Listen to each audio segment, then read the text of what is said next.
Hujannya makin sering nih, Fems. Jadi banjir deh di mana-mana. Kita yang mau aktivitas jadinya serba terbatas ya. Apalagi pas jam pulang kerja. Waduh, macetnya kagak tahan dah. Bisa tua di jalan nih kita. Coba bayangin nih, Fems ya. Jarak yang biasa ditempuh cuma dengan waktu setengah jam, bisa-bisa makan waktu 2-3 jam. Wah, gimana nggak pegel tuh badan?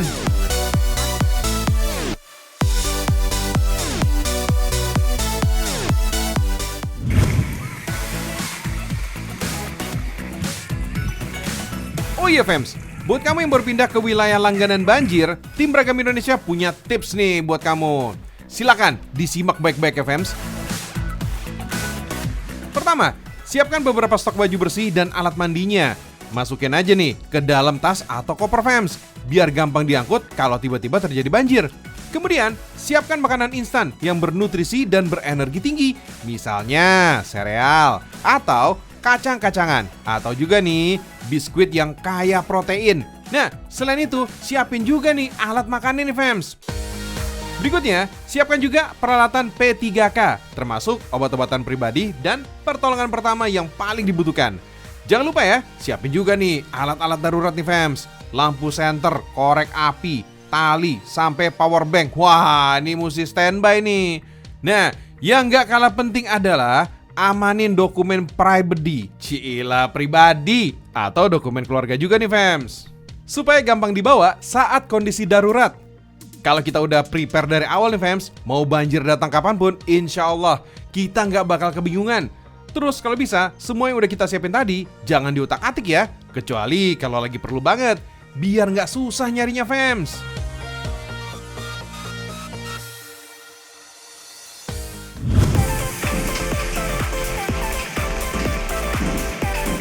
Fems, banjir memang selalu jadi PR ya, Fems. Apalagi kalau banjirnya mencapai lebih dari 1 meter. Aduh, itu barang-barang kerendam semua deh pastinya.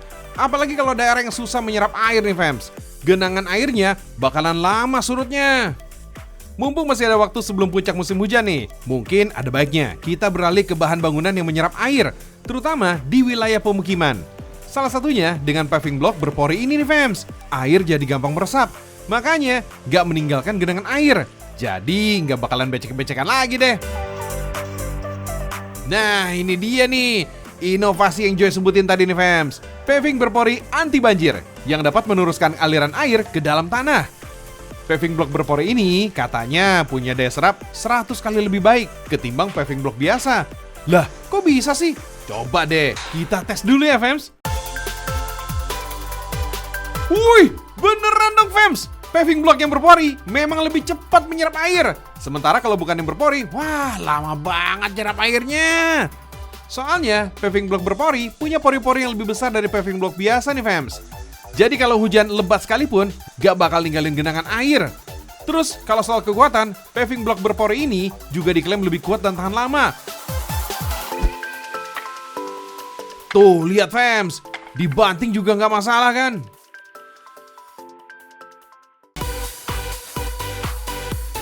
Sekarang kita ceki-ceki dulu nih proses pembuatannya, Fems.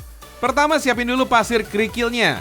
Perbedaan paving block berpori dengan paving block biasa terletak pada penggunaan pasir yang lebih banyak. Makanya paving block berpori bisa lebih kuat, Fems. Selanjutnya, campur dengan semen, kemudian diaduk-aduk. Rumah produksi paving block berpori di Tasikmalaya, Jawa Barat ini, Fems, bisa memproduksi 150 meter persegi paving block setiap harinya. Proses selanjutnya adalah proses cetak, Fems. Karena udah pakai mesin, jadi tiap jam sekali bisa mencetak 1000 paving block. Wih, langsung jadi banyak ya. Setelah dicetak, kemudian dijemur selama 2-3 minggu, Fems. Selama penjemuran, paving block berpori ini juga perlu disiram air, Fems. Tujuannya biar nggak retak karena terlalu panas. Produk yang udah dipasarkan ke wilayah Jawa Barat ini dijual seharga Rp135.000 per meter persegi. Paving block berpori ini juga bisa bikin subur tanah loh, Fems. Soalnya pemasangannya memang butuh lubang berdiameter antara 10-15 cm dengan kedalaman 80-100 cm. Kemudian baru deh atasnya ditutup dengan paving block. Dengan demikian, air yang jatuh bakal diteruskan ke dalam tanah sebagai cadangan air.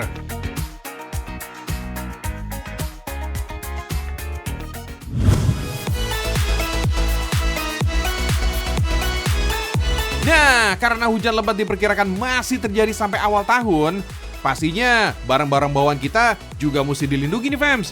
Gak kebayang deh ribetnya kalau sampai sepatu, tas, gadget, atau bawaan kita yang lain jadi basah kuyup gara-gara hujanan. Hehehe, no worries fams, Joy punya solusinya nih. Tinggal semprotin aja nih cairan anti basah ini ya. Dijamin sepatu atau barang bawaan lainnya aman.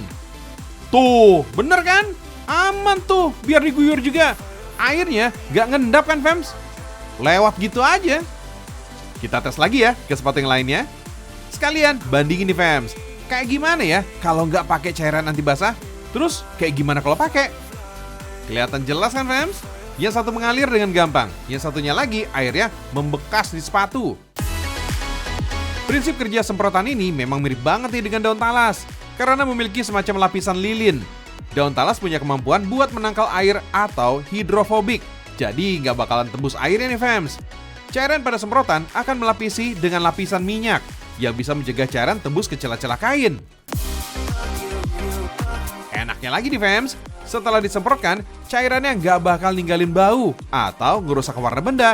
Terus, sekali semprot juga bisa bertahan beberapa bulan. Jadi nggak ada lagi tuh cerita sepatu atau tas basah kuyup karena kehujanan.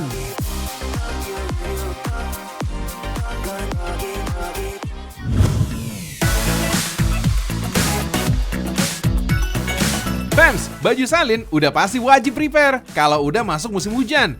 Termasuk yang satu ini nih fans, dari zaman SD kita udah diajarin kan sedia payung sebelum hujan. Tapi dalam merawat payung memang butuh trik tersendiri fans. Pertama, pilih gagang yang hitam karena biasanya punya lapisan anti karat. Terus pilih yang jumlah jari-jarinya 8 atau 10 biar makin kuat menahan angin. Oh, oke. Lalu biar makin awet, jangan langsung dilipat setelah kehujanan fans. Keringkan dulu, baru deh dilipat sesuai arah tali pengikatnya. Masalahnya, terutama nih buat cowok-cowok nih ya, biasanya suka malas nih kan bawa payung fams. Alasannya ribet lah, bikin gak keren lah, atau apalah itu. Padahal payung zaman now udah makin praktis. Bahkan bentuk dan motifnya ini juga udah macam-macam fams. Selain polos, ada juga yang transparan, ada yang motifnya beragam. Bahkan ada payung terbalik buat pengendara mobil. Jadi nggak ada tuh drama nyangkut-nyangkut. Kalau udah sedia payung sendiri, kita nggak bakalan bingung nungguin tukang ojek payung kalau tiba-tiba turun hujan. Bener kan?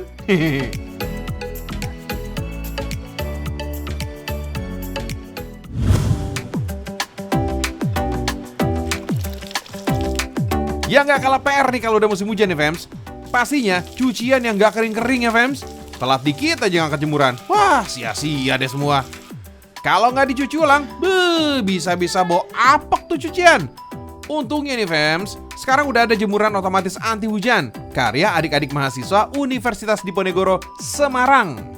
Teknologinya kurang lebih kayak atap stadion otomatis yang ada di negara-negara Eropa.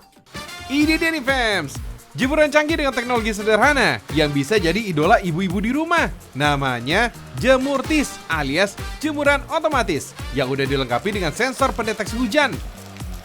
Jadi, begitu gerimis mulai turun, Jemurtis ini dia bisa nutup sendiri fams. Keren kan? Kita intip yuk contoh barangnya fams.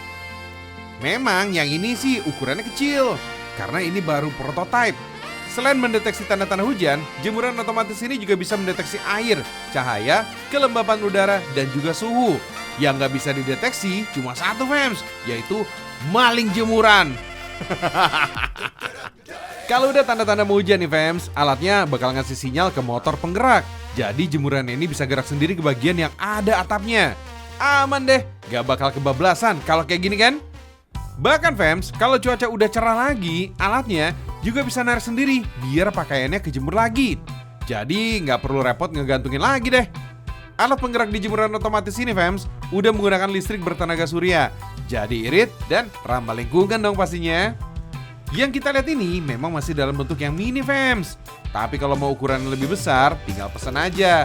Terus request mau ukuran segede apa? Wah, boleh juga nih idenya buat buka usaha laundry fams.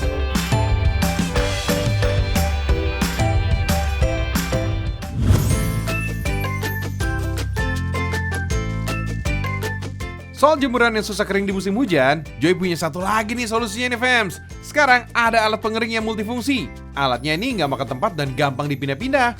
Alat pengering canggih ini bisa mengeringkan baju basah tanpa harus dijemur fams, atau diangin-anginin. Cara kerjanya dengan memakai uap panas. Terus kerennya lagi nih, bisa membersihkan bakteri yang menempel pada pakaian juga. Wah, cakep nih. Jadi nggak ada ceritanya deh ya, seragam sekolah anak-anak belum pada kering karena nggak bisa menjemur. Saking mininya ini alat, kalau di packing ukurannya cuma segini aja nih fams. Alat pengiring ini terdiri dari 3 bagian, yaitu mesin, lemari portable, dan lemari kontainer. Komponen mesinnya yang akan mengalirkan uap panas ke dalam lemari portable. Memang sih lemarinya mesti dirakit dulu fams, tapi nggak susah kok, tinggal pasang rangka, terus bungkus pakai covernya. Kalau mau pakai, tinggal nyambungin selang yang dari mesinnya fams. Terus tinggal susun deh pakaian yang mau dijemur. Enaknya lagi nih fams, kita bisa ngatur sendiri nih sesuai jenis pakaian yang kita keringkan. Bahkan pengaturan waktu untuk menjemurnya juga ada. Kalau cuma kaos kaki atau handuk sih, wah ini cukup 2 jam aja nih. Sementara pakaian bisa sekitar 4 jam. Terus kalau kain yang lebih tebal, bisa sampai 5 jam. Dan kalau pakaian yang ukuran kecil, ini bisa pakai lemari yang lebih portable. Karena ruangannya lebih kecil, otomatis uap panasnya ini lebih cepat ngumpul nih fams. Perawatannya juga simpel kok fams, tinggal sesekali dibersihin aja. Bahkan cover lemarinya ini bisa dicuci biasa. Terus jangan lupa nih, sering-sering bersihin filternya ya.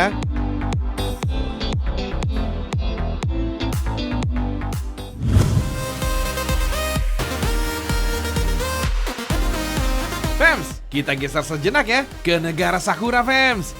Kalau lagi jalan-jalan ke Jepang, salah satu souvenirnya pasti sendal kayu khas Jepang. Kalau kita punya bakiak, tapi kalau orang Jepang sendiri nyebutnya geta. Biasanya satu paket nih, kalau pas lagi pakai kimono atau yukata. Alas kaki ini sudah dipakai orang Jepang sejak tahun 300 sebelum Masehi. Biasanya sih tingginya sekitar 4-5 cm. Fungsinya biar kain kimono ini nggak kotor kena tanah.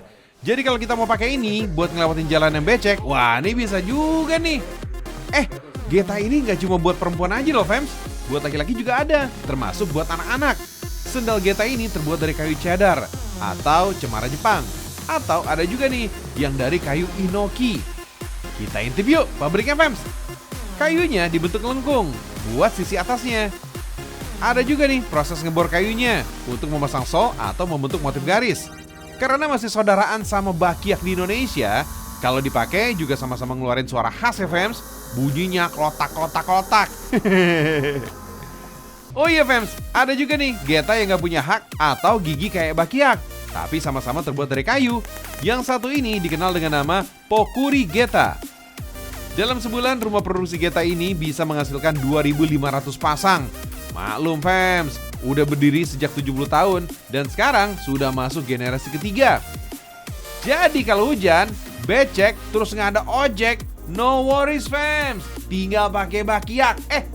Geta maksudnya fams. Nah,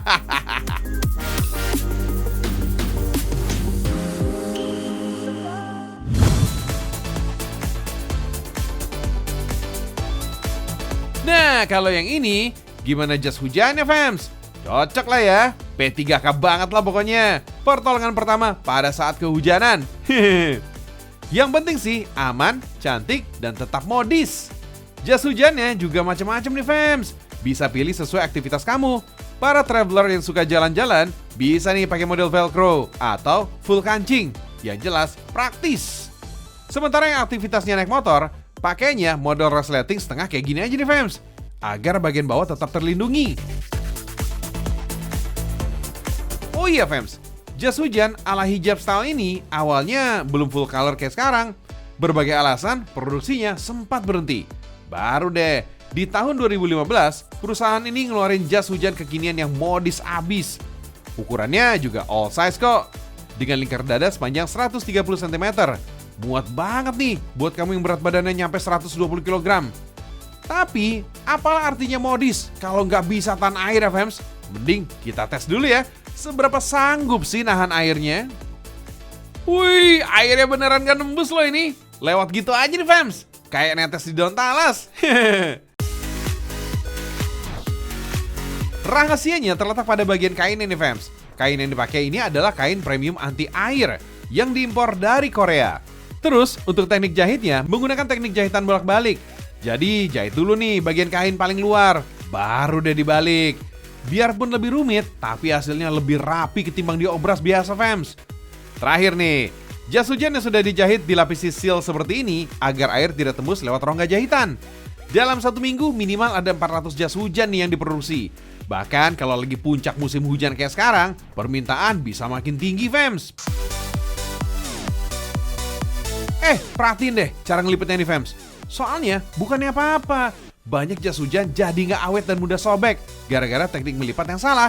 Apalagi kalau habis dipakai, pastiin dulu nih jas hujannya udah kering sempurna biar nggak bau. Baru deh masukin ke dalam tasnya. Fams, jas hujan ala hijab style ini memang sengaja dibuat model gamis kayak gini.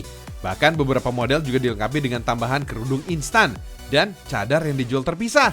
So, hujan boleh melanda, tapi tampilan mah wah tetap gaya dong.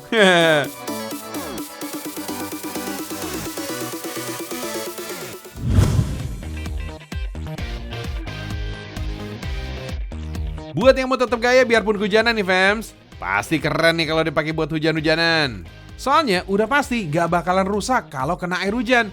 Yang lebih unik lagi nih, jam tangan ini terbuat dari kayu fams.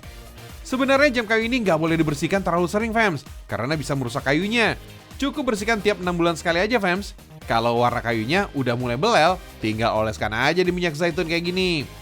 Ada 2 jenis kayu yang jadi bahan baku jam tangannya nih fams, yaitu kayu maple Canadian dan kayu ebony Makassar. Pilihan 2 jenis kayu ini tentu aja nih karena kuat fams, gak gampang lapuk, serta punya corak warna yang unik. Sebagian kayu ini didapatkan dari limbah perabotan rumah tangga, jadi nggak mesti ngorbanin pohon di atas hutan ya fams. Tapi biarpun dari limbah, kualitasnya ini sudah melewati uji kelayakan kok fams. Dalam 1 hari, rumah produksi jam tangan ini bisa mampu memproduksi 50-60 unit jam tangan kayu. Oh iya fams, proses bikin casing jamnya ini memang udah melalui peralatan yang berbasis komputerisasi, jadi nggak sepenuhnya handmade. Kalau udah masuk proses penghalusan, baru deh dikerjakan secara manual, termasuk pembuatan strap atau tali jam tangannya ya fams. Proses pernisnya ini juga masih secara manual, agar jamnya bisa awet dan terhindar dari rayap serta jamur. Habis itu dijemur deh selama 1 jam. Yang bikin jam tangan ini tahan air adalah adanya lapisan untuk melindungi mesin jam. Biasanya ada proses tes anti airnya juga nih fams. Nah, kalau kamu suka lihat di jam tangan ada tulisan ATM, itu sebenarnya satuan untuk ketahanan terhadap air. Kalau 3 ATM, artinya jam masih tahan sama percikan air hujan. Tapi nggak disarankan ya dipakai saat berenang atau menyelam fams. Kalau yang bisa untuk berenang atau menyelam, biasanya masuk kategori 10 ATM ke atas fams. Itu sih udah masuk jam tangan buat profesional ya. Kalau jam kayu ini punya kode 3+ ATM, artinya masih aman lah kalau kena air hujan atau dipakai buat nyuci atau wudhu seperti ini fams.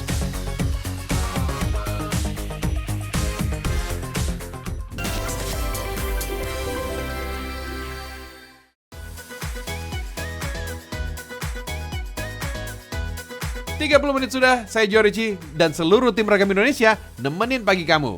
Semoga tayangan tadi bisa menginspirasi kita semua ya fams. Jangan lupa selalu jaga hati, jaga perasaan orang-orang di sekitar, serta jaga kondisi badan. Karena musim hujan ini masih panjang nih. Dengan mengucap bismillah, semoga hari kita ini menjadi hari yang penuh berkah untuk kita semua. Amin. Sampai ketemu besok ya. Assalamualaikum warahmatullahi wabarakatuh.